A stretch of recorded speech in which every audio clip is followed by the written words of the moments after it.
अविनाश सुबह समय पर उठा नहीं तो संस्कृति को चिंता हुई। उसने अविनाश को उठाते हुए उसके माथे पर हाथ रखा। माथा तप रहा था। संस्कृति घबरा उठी। अविनाश को तेज बुखार था। 2 दिन से वह खांस भी रहा था। संस्कृति ने कल इसी वजह से उसे ऑफिस जाने से मना कर दिया था, मगर आज तेज बुखार भी था। उसने जल्दी से अविनाश को दवा खिलाकर माथे पर ठंडे पानी की पट्टियां रखीं। संस्कृति और अविनाश की शादी को अभी ज़्यादा वक्त नहीं गुजरा था। 2 साल ही हुए थे।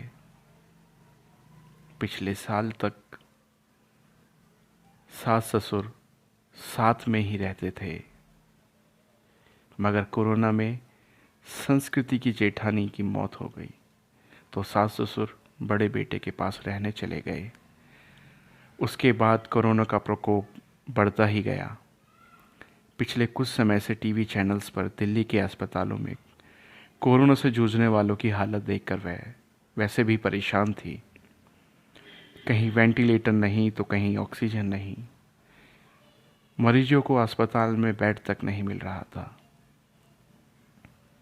ऐसे में अब उनका क्या होगा, यह सोचकर वह कांप उठी। जल्दी से उसने माँ को फ़ोन लगाया। माँ, अविनाश को सुबह से बहुत तेज बुखार है, क्या करूं? बेटा, यह समय ही बुरा चल रहा है। राजू को भी कोरोना पॉजिटिव है, वरना उसे भेज देती। हम खुद उसकी देखभाल में लगे हुए हैं। तू ऐसा कर, जल्दी से डॉक्टर को बुला और दवाई शुरू कर। हाँ माँ, वह तो करना ही होगा। मेरी सास की भी तबीयत सही नहीं चल रही, वरना जेठ जी को बुला लेती। घबरा नहीं बेटी, धैर्य से काम ले, सब ठीक हो जाएगा। माँ ने समझाने का प्रयास किया। संस्कृति ने पति का कोरोना टेस्ट कराया। तब तक फैमिली के डॉक्टर से पूछकर दवाई भी देती रही। इस बीच अविनाश की हालत ज़्यादा खराब होने लगी तो वह उसे लेकर अस्पताल भागी। 2 अस्पतालों से निराश लौटने के बाद तीसरे में मुश्किल से बेड का इंतजाम हो सका। सास ससुर और जेठ भी दूसरे शहर में थे, सो मदद के लिए नहीं आ सके। वैसे भी दिल्ली में लॉकडाउन लगा हुआ था। रिश्तेदार चाहकर भी उसकी मदद करने नहीं आ सकते थे और आस पड़ोस वालों ने कोरोना के डर से दरवाजे बंद कर लिए। तब संस्कृति ने अपने दोस्तों को फ़ोन लगाया, पर सब बहाने बनाते रहे। अकेली संस्कृति पति की सेवा में लगी हुई थी। अस्पताल में मरीजों की लंबी कतारों और मौत के तांडव के बीच किसी तरह संस्कृति खुद को बचाते हुए पति के लिए दौड़ भाग करने में लग गई। कभी दवा की पर्ची लेकर भागती तो कभी खाना लेकर, कभी डॉक्टर से गिड़गिड़ाती तो कभी थक हार कर बैठ जाती। उसे कोरोना वार्ड में जाने की इजाज़त नहीं थी। बाहर रिसेप्शन में बैठकर ही पति की ठीक होने की कामना करती। उस पर पति की तबीयत अच्छी होने के बजाय बिगड़ती जा रही थी। उस दिन डॉक्टर ने पर्ची पे कई दवाएं जोड़कर लिखी। वह दवाएं लेने की गई, मगर जो सब में ज़रूरी दवा थी वही नहीं मिली। अस्पताल में उसका स्टॉक ख़त्म हो चुका था। अब वह क्या करेगी, बदहवास सी वह अस्पताल के बेंच पर बैठ गई। बगल में ही एक परेशान सा युवक भी बैठा हुआ था। संस्कृति ने उसकी तरफ मुखातिब होकर पूछा, आप बता सकते हैं ये दवा मुझे कहाँ मिलेगी? मैं खुद यह दवा ढूंढ रहा हूँ, आसपास तो मिली नहीं। मेरे दोस्त ने बताया कि नोएडा में उसकी एक शॉप है, उसने कुछ दवाएं स्टॉक कर रखी है, सो वह मुझे दे देगा।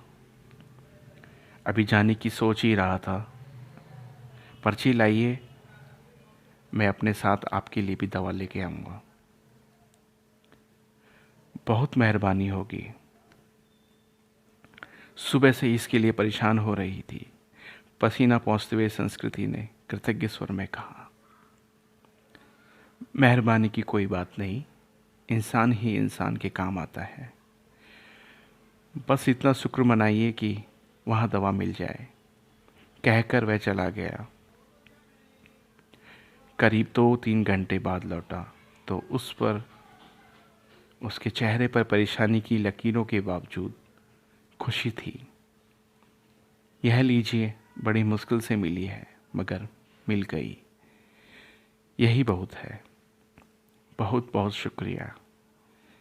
कितने की है? संस्कृति का चेहरा भी खिल उठा था।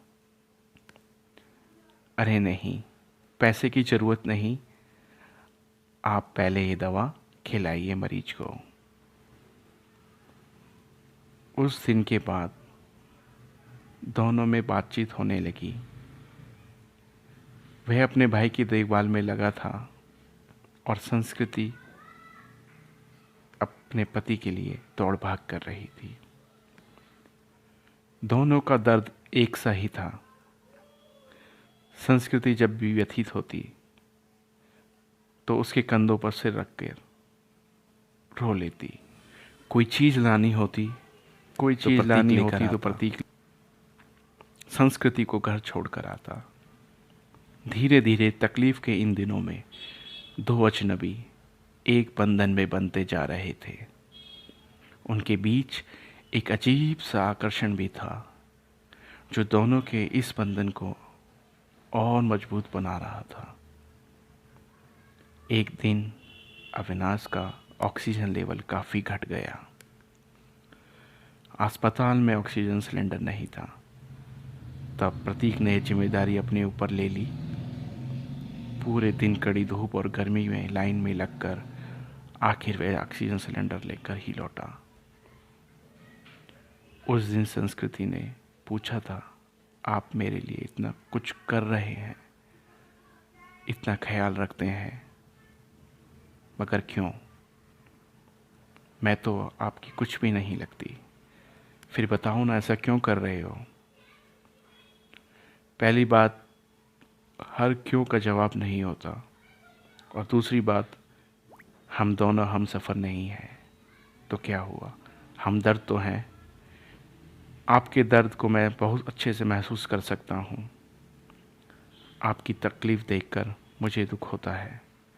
बस किसी भी तरह आपकी मदद करना चाहता हूँ। एक अनकहा सा मगर मजबूत साथ महसूस कर वह गमों के बीच भी मुस्कुरा उठी थी। धीरे धीरे अविनाश की तबीयत और भी बिगड़ गई और उसको वेंटिलेटर पर रखना पड़ा। अस्पताल में वेंटिलेटर्स की कमी थी। कई वेंटिलेटर्स खराब हो गए थे। बदहवासी संस्कृति ने प्रतीक को फ़ोन लगाया तो पता चला कि उसके भाई को कहीं और शिफ्ट करने की नौबत आ गई है। आप चिंता मत करो संस्कृति जी, मैं अपने भाई को जिस अस्पताल में लेकर जा रहा हूँ, आपके पति को भी वहीं लेकर जाता हूँ। वहाँ वेंटिलेटर की सुविधा है और डॉक्टर्स भी अच्छे हैं। प्रतीक ने उसे ढांढस बंधाया और फिर जल्दी से शिफ्टिंग की सारी व्यवस्था कर दी। शाम में सब निपट गया तो प्रतीक का हाथ पकड़कर कंधे पर रूंधे गले से संस्कृति इतना ही कह सकी, आप नहीं होते तो पता नहीं क्या होता। मैं नहीं होता तो कोई और होता। अच्छे लोगों की मदद के लिए कोई न कोई आ ही जाता है। ऐसा नहीं है प्रतीक जी, मैंने अपने दोस्तों, पड़ोसियों और परिचितों सबको देख लिया। इस कठिन समय में कोई भी मेरे साथ खड़ा नहीं, केवल आप हैं जिसे 4-6 दिन पहले तक मैं जानती भी नहीं थी। आज लगता है ऐसे आपके बिना रह नहीं सकती। उसकी बात सुनकर प्रतीक ने एक अलग ही नज़र से संस्कृति की तरफ देखा और फिर मुस्कुरा के चला गया।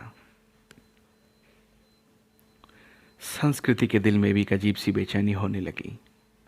वह सोचने लगी कि प्रतीक का साथ इस परेशानी के समय भी कितना सुकून दे सकता है। अस्पताल में मरीजों के रिश्तेदारों की भागदौड़ और परेशानियों के बीच चंद लम्हे वह केवल प्रतीक के बारे में सोचती रह गई। इसी तरह 2-3 दिन और गुजरे। अविनाश की हालत काफ़ी गंभीर थी। फिर एक दिन सुबह सुबह संस्कृति को सूचना मिली, उसके पति की मृत्यु हो गई। एक पल में संस्कृति को लगा जैसे वह अधूरी रह गई। उसका सब कुछ छिन गया। प्रतीक ने जितना हो सका उसे धैर्य बंधाया। कोरोना की वजह से वह अपने पति के शव को घर भी नहीं ला सकती थी। लॉकडाउन लगा हुआ था, घर वालों का आना भी कठिन था। ऐसे में उसने समझ नहीं आ रहा था कि पति को अंतिम विदाई कैसे दे। इस वक्त भी प्रतीक ही उसके काम आया। मुश्किल की इस घड़ी में सबसे पहले उसने संस्कृति को शांत कराया, फिर उसके पति को शमशान तक ले जाने की सही से इंतजाम कराया।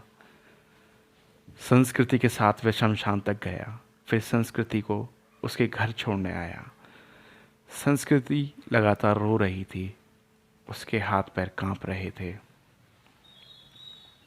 प्रतीक समझ रहा था कि उसकी तबीयत खराब है, वह अकेली है, सो अपने खाने पीने को लेकर वह लापरवाही करेगी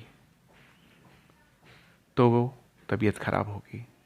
अब प्रतीक ने हाथ पैर धोकर और कपड़े बदलकर उसकी रसोई में प्रवेश किया और सबसे पहले चाय बनाई। संस्कृति के साथ खुद भी बैठकर उसने चाय पी। फिर संस्कृति को नहाने भेजकर खुद दाल चावल बनाने लगा। संस्कृति को खाना खिलाकर उसके लिए सब्जी, फल, दूध आदि का इंतजाम कर और संतावना देकर वह वापस लौट गया। 2 दिन बाद जब संस्कृति थोड़ी सामान्य हुई और पति की मौत के सदमे से उभरी तो उसे प्रतीक की याद आई।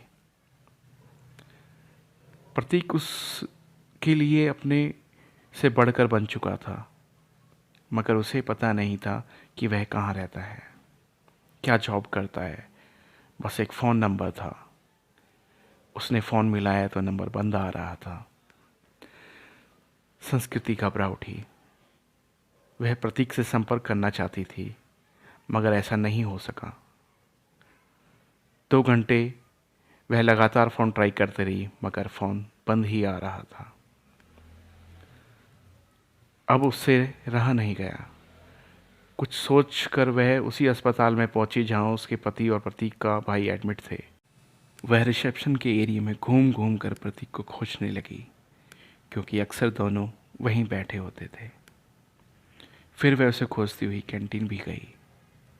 हर तरफ चक्कर लगा लिया, मगर प्रतीक कहीं नज़र नहीं आ रहा था। थक हार के वह वापस रिसेप्शन में आकर बैठ गई और सोचने लगी, अब क्या करें। तभी उसे वह नर्स नजर आई जिससे संस्कृति की जान पहचान हो गई थी। संस्कृति के पति की देखभाल वही नर्स करती थी। संस्कृति ने उस अक्सर अम्मा कहकर पुकारा करती थी। नर्स ने प्रतीक को भी उसके साथ कई बार देखा था। संस्कृति दौड़कर नर्स के पास गई। दुखी स्वर में नर्स से कहा, सॉरी बेबी, तुम्हारे पति को हम बचा नहीं सके। जो लिखा था वो हो गया, पर यह बताओ, अम्मा आपको प्रतीक याद है जो अक्सर मेरे साथ होता था? उसके भाई का इलाज चल रहा था। हाँ बेबी, उसके भाई की भी मृत्यु हो गई। वह खुद भी एडमिट है, उसे भी कोरोना है। और जानती हो बेबी, वह तेरे पति वाले बेड पर ही है, बेड नंबर 125। सच अम्मा, आप उसे पहचानती हो ना? हाँ बेबी, पहचानती हूँ। मेरी बहुत हेल्प करता था, पर अब उसकी हेल्प करने वाला कोई नहीं है। अकेला है वह। मैं हूं ना अम्मा। अब उसके लिए किसी भी चीज़ की ज़रूरत पड़े तो मुझे बताना। संस्कृति ने कहा। मैं उसके अटेंडेंट के रूप में अपना नाम लिखवा देती हूँ। ठीक है बेबी, मैं बताती हूँ तुझे। इसके बाद संस्कृति ने पूरे मन से प्रतीक की सेवा में लग गई। उसके लिए घर का खाना, फल, दवाएं वगैरह लेकर आना, उसकी हर जिम्मेदारी पर अपने ऊपर लेना, डॉक्टरों से उसकी तबीयत का हाल जानना, हर वक्त जानकारी लेते रहना, जैसे काम वह पूरे उत्साह से कर रही थी। इसी बीच प्रतीक की हालत बिगड़ी और उसे आईसीयू ले जाने की ज़रूरत पड़ गई। इसके लिए अस्पताल के क्लर्क ने उसके आगे एक फॉर्म बढ़ाया। उसमें मरीज के साथ क्या संबंध है यह लिखकर हस्ताक्षर करना था। संस्कृति कुछ पलों के लिए सोचती रही कि वह क्या लिखे। फिर उसने उस खाली जगह पर पत्नी लिखकर साइन कर दिया। क्लर्क को कागज़ थमाकर वह खुद में ही मुस्कुरा उठी। 2-3 दिन आईसीयू में रहकर प्रतीक की हालत में सुधार शुरू हुआ और उसे कोविड वार्ड में वापस शिफ्ट कर दिया गया। वार्ड में वापस शिफ्ट करने के बाद 7-8 दिनों तक लगातार सुधार होने और रिपोर्ट नेगेटिव आने के बाद उसे डिस्चार्ज भी कर दिया गया। इतने दिनों तक संस्कृति ने भी अपना खाना पीना और नींद भूलकर दिन रात प्रतीक की सेवा की थी। डिस्चार्ज वाले दिन वह बहुत खुश थी। उसने सीधा अपने घर के लिए कैब बुक किया और प्रतीक को अपने साथ अपने घर ले गई। प्रतीक ने टोका तो संस्कृत ने थोड़े शरारती अंदाज में जवाब दिया। मैंने फॉर्म पे एक जगह यह लिखकर साइन किया है कि मैं तुम्हारी पत्नी हूँ और इसलिए अब मेरा और तुम्हारा घर अलग नहीं बल्कि एक ही है। मगर संस्कृति, लोग क्या कहेंगे? लोगों का क्या है प्रतीक? जब मुझे ज़रूरत थी तो क्या लोग मेरी मदद के लिए आगे आए थे? नहीं ना। उस वक्त तुम मेरे साथ थे और तुमने मेरा साथ दिया। अब मेरी बारी है। इसमें गलत क्या है? तुम थोड़े ठीक हो जाओ, फिर सोचेंगे कि क्या करना है। संस्कृति ने अपना फैसला सुना दिया। करीब 10 दिन संस्कृति ने जी भरकर प्रतीक का ख्याल रखा। हर तरह से उसकी सेहत पहले की तरह बनाने की और खुश रखने का प्रयास करती रही। संस्कृति एक संयुक्त परिवार से संबंध रखती थी। ससुराल में धन संपत्ति की कमी नहीं थी। यह घर भी पति के बाद उसके नाम हो चुका था। पति ने उसके लिए काफ़ी संपत्ति और गहने भी छोड़े थे। बस एक हमसफ़र की कमी थी जिसे प्रतीक पूरा कर सकता था। उस दिन शाम में संस्कृति ने प्रतीक के हाथों को थामकर कहा, जो बात मैं अनजाने में उस फॉर्म में लिखा, क्या हम उसे हकीकत का रूप नहीं दे सकते? क्या मैं तुम्हें अपना हमदर्द के साथ साथ एक हमसफ़र के रूप में भी स्वीकार हूँ? मुझे लगता है संस्कृति की अब यह बात फिजूल है। मतलब यह है कि तुम ऑलरेडी मेरी हमदर्द और हमसफ़र बन चुकी हो। हम हमेशा साथ रहेंगे। तुमसे बढ़कर कोई और मेरा ख्याल नहीं रख सकता। यह कहकर प्रतीक ने संस्कृति को गले से लगा लिया।